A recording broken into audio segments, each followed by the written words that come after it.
नमस्कार, मैं हूं प्रमोद और आप देखना शुरू कर चुके हैं दिशाटकनामा.com। इस वक्त मैं मौजूद हूं हल्का बड़ौदा में और जैसा कि आप सब लोग जानते हैं कि 3 नवंबर को यहां पे उपचुनाव होने जा रहा है। इस उपचुनाव को लेकर के अलग अलग राजनीतिक पार्टियों के जो लोग हैं वो मतदाताओं से वोट की अपील कर रहे हैं। इस वक्त मेरे साथ मौजूद हैं इनेलो नेता रवि सिंह चौटाला। हम इनसे चर्चा करते हैं। गाँव-गाँव में रवि सिंह चौटाला है वो जा रहे हैं और पिछले कई दिनों से इस बड़ौदा हल्का में इनकी ड्यूटी लगी हुई है। किस तरह की परिस्थितियां हैं रवि, आप गांव-गांव जा रहे हो, इस बड़ौदा उपचुनाव की बात करें? परिस्थितियाँ बिल्कुल हमारे INLD के पक्ष में है जी। बहुत अच्छा माहौल है। डे बाय डे हमारी बढ़त बढ़ती जा रही है जी। लोगों से जितना संपर्क हमारे कार्यकर्ता कर रहे हैं, बड़े नेता भी जा रहे हैं। हमारे सुप्रीमो साहब के आज सारे गांव कवर हो जाएंगे जी। और बहुत अच्छा माहौल बनता जा रहा है दिनों दिन। जी। ये कहीं जननायक चौधरी देवीलाल की चौथी पीढ़ी तक जो अलग अलग जो नेता हैं वो इस बड़ौदा उपचुनाव में ताकत झोंक रखी है। चाहे इनेलो सुप्रीमो की बात करें, अभय सिंह चौटाला की बात करें, चाहे अजय सिंह चौटाला की बात करें, हालांकि गठबंधन के तौर पे वो चुनाव बीजेपी के लिए वोट सपोर्ट कर रहे हैं। दुष्यंत चौटाला की बात करें या चौधरी रंजीत सिंह की बात करें, कैबिनेट मंत्री, वो भी इस इलाके में। क्या लग रहा है, ये जाट हल्का माना जाता है? कहीं ना कहीं अलग अलग राजनीतिक पार्टियाँ हैं वो जननायक चौधरी देवीलाल के नाम पर या वोट की लिए वो करना चाहती है मतदाताओं से। इसको लेकर के आप क्या कहना चाहेंगे? जो आप जिनका कह रहे हो परिवार के लोग, वो दूसरी पार्टियों में बैठे, उन पार्टियों से हमारी कोई विचारधारा नहीं है कि तो देवीलाल जी की विचारधारा के खिलाफ लोग वो काम कर रहे हैं। उनका तो दाव लग गया, जीत गए और उन्होंने तो जनता से धोखा किया है। वो तो बीजेपी की गोद में बैठे हैं सारे लोग। इनका क्या मतलब है कि चौधरी देवीलाल जी की विचारधारा से? चौधरी देवीलाल जी की विचारधारा हमेशा ही आम आदमी के साथ, गरीब, मजदूर, किसान, मेरा वर्ग, छोटा दुकानदार, कर्मचारी वर्ग, वो तो सत्ता का एक स्वाद ले रहे हैं। वो खुद उनके तो हलकों में, गाँव में जहाँ ये चौटाला लगाते हैं वहाँ नो एंट्री है उन लोगों की। तो कौन सा वो उनका आदर्श, कौन सा सिद्धांत है? क्या वोट मांग रहे हैं? मेरी बात सुनो, उनका वोट मांगना कहाँ वो चर्चा में नहीं है, कोई उनका उम्मीदवार नहीं है। ये तो सिर्फ एक बीजेपी का गेम है। वो तो इस्तेमाल हो रहे हैं नैपकिन की तरह, यूज एंड थ्रो। डस्टबिन में जाएंगे सारे लोग। ये इस्तेमाल करके उनको छोड़ देगी। तो बीजेपी ने किसको इस्तेमाल नहीं किया? बीजेपी तो सिर्फ और सिर्फ जिसको बीजेपी को धरती सुंगाने वाले लोगों में चौधरी देवीलाल जी थे। कभी इनको उभरने नहीं दिया। इनको पैर की जुत्ती बना के रखते थे। चौटाला साहब ने भी इनको उभरने नहीं दिया, इनकी पैर की जुत्ती बना के रखते थे, इनके रगड़े लगाए। तो देवीलाल जी तो कहते थे कि आप किसी से बचना है तो सबसे ज़्यादा, अगर किसी से बचना है तो आप इन निक्करधारियों से बचो। जब हमारे परिवार के लोग उधर चले गए, उनको कैसे बख्श देंगे? वो खून तो चौधरी देवीलाल का ही कहलाते हैं ना। अभी रुको आप, अभी इन्होंने एक टिक्का कटवाया चंदन का टिक्का कटवाने के बाद, सूखने के बाद में बड़ा दर्द होता है।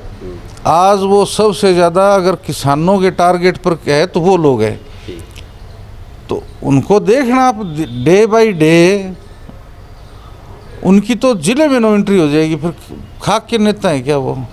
आप जिस मकसद से है वो राजनीतिक में, आपका मकसद कोई सत्ता प्राप्ति थोड़ा ही है। चौधरी देवीलाल जी ने तो जब से राजनीतिक शुरुआत करी, उन्होंने अपने जीवन का अधिकांश हिस्सा, वो अपना जीवन का लोगों के बीच में लगाया, संघर्ष किया, लोगों को हक दिलाए और सत्ता सारी 6.5 साल उन्होंने सत्ता प्राप्ति हुई उनको। और सत्ता में भी वो लोगों को जागृत करते रहे। कर्जा माफ़ी, बुढ़ापा पेंशन, जितनी भी पेंशन की स्कीमें हैं वो चौधरी देवीलाल जी की देन है। बुढ़ापा पेंशन, विकलांग पेंशन, विधवा पेंशन, कर्जा माफ़ी, जच्चा बच्चा की स्कीम। आपको मैं बताऊं, बीजेपी तो लीक पीट रही है। ये तो सिर्फ मोदी के गुणगान कर रहे हैं। और फिर ये जो ये नए बिल आए हैं, 3 अध्यादेश हैं जी, अगर वो सही मायने में आज जो किसान है, जिसके पास ज़मीन है, वो खेती पर निर्भर है, वो लोग बीजेपी का कभी साथ नहीं देंगे, ज़िंदगी में नहीं देंगे। तो आप बताओ, वो लोग आप बीजेपी के लिए वोट मांग रहे हैं। हमें बड़ी वो एक, ठीक है पारिवारिक रिश्ते हैं, रहेंगे, लेकिन उनसे हमारा राजनीतिक संबंध नहीं है। कोई राजनीतिक विचारधारा हरे झंडे के नीचे आओ और चश्मे के निशान पर है चौधरी देवीलाल जी की विचारधारा। वो लोग कांग्रेस की विचारधारा का बनती है नेहरू खानदान बनाता है जी, और बीजेपी की विचारधारा का बनती है नागपुर में बनती है जहाँ संघ के लोग बैठते हैं।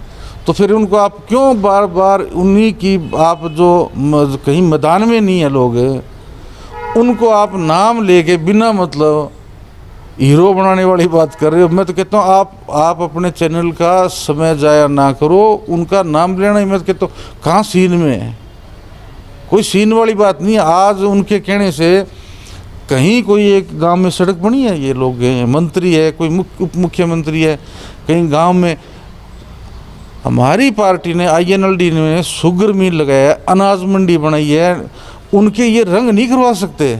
आज बीजेपी में होते हुए भी ये चौधरी देवीलाल जी की वहाँ एक बहुत बड़ी एक वो लगी है फोटो, उस फोटो का रंग नहीं करवाया इन्होंने आज तक। ये 1 साल हो गए सत्ता में, कहाँ फिर ये बात करते हैं कि हम चौधरी देवीलाल की बात करें। अरे आप डूब मरो कि आप जब चौधरी देवीलाल जी की विचारधारा से सहमत हो, चौधरी देवीलाल का आप फोटो लगाते हो तो कम से कम उस आदमी की जगह जगह वो स्टेचू लगे, आप कहीं गए उन पर फूलमाला चढ़ाई इन्होंने कभी हैं, और कभी उसके रंग रोगन नहीं करवा पाए ये लोग। बड़ौदा में किस तरह से रहेगा रवि, इनेलो की बात करें तो? इनेलो में हम जीतेंगे इलेक्शन जी, और आप 10 तारीख को देखो लोगों के दिलों में लिखा गया है INLD। भूपेंद्र सिंह हुड्डा कहते हैं कि ये उनका इलाका है, चौधर की वो बात करते हैं। 3 साल 3 प्लान से भूपेंद्र सिंह हुड्डा का ही यहाँ पे विधायक है, हालांकि ये पहले इनेलो का गढ़ माना जाता था। इसको लेकर क्या कहें? देखो यहाँ कोई गढ़ नहीं होते, एक विचारधारा होती है। चौधरी देवीलाल जी की विचारधारा 32 साल तक लोगों के जहन में रही और लोग हमेशा INLD को वोट देते रहे। बीच में दुर्भाग्य है कि कुछ हमारे लोगों ने हमारे साथ विश्वासघात किया, कहते हैं हमारी किश्ती का डूबी जहाँ पानी नहीं था। हमें तो गैरों ने क्या, हमें तो अपनों ने मारा है। तो वो कुछ बीच में उन लोगों ने अपने स्वार्थ की वजह से पार्टी को कमज़ोर किया, पार्टी के साथ गलत। जिस आप वृक्ष के फल खाओ और उसी वृक्ष के आप जड़ों में तेल दो तो आप जनता माफ़ नहीं करेगी।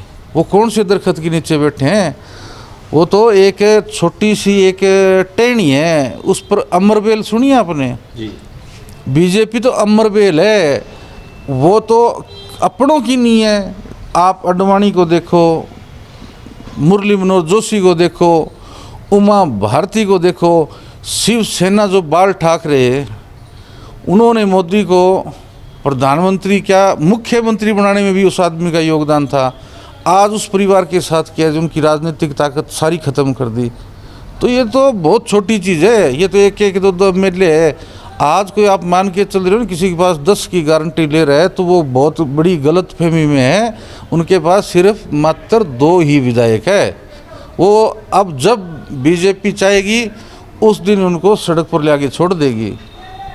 और उनको राजनीतिक तौर पर आप मान के चलो, सिवाय गाड़ी घोड़े के सुविधा के अलावा उनकी कलम में कोई ताकत नहीं है कि वो किसान के, मजदूर के, गरीब आदमी के, आम आदमी के हक में कोई चला दे। तो मैं यहाँ कैमरे पर खड़ा हूँ, मैं डिबेट करने के लिए तैयार हूँ आपसे। धन्यवाद। तो ये थे मेरे साथ रवि सिंह चौटाला। लगातार हमारे साथ बने रहिए क्योंकि बड़ौदा उपचुनाव को लेकर के दसड़कनामा.com की टीम है आपको अलग अलग राजनीतिक किस्से और कहानियों के साथ साथ राजनेताओं से भी मिलवाती रहेगी। हमारे YouTube चैनल को आप सब्सक्राइब कर दीजिए और अगर ये वीडियो आप फेसबुक, ट्विटर और इंस्टाग्राम पे देख रहे हैं तो हमारे पेज को फॉलो जरूर कर दीजिएगा। बहुत बहुत शुक्रिया।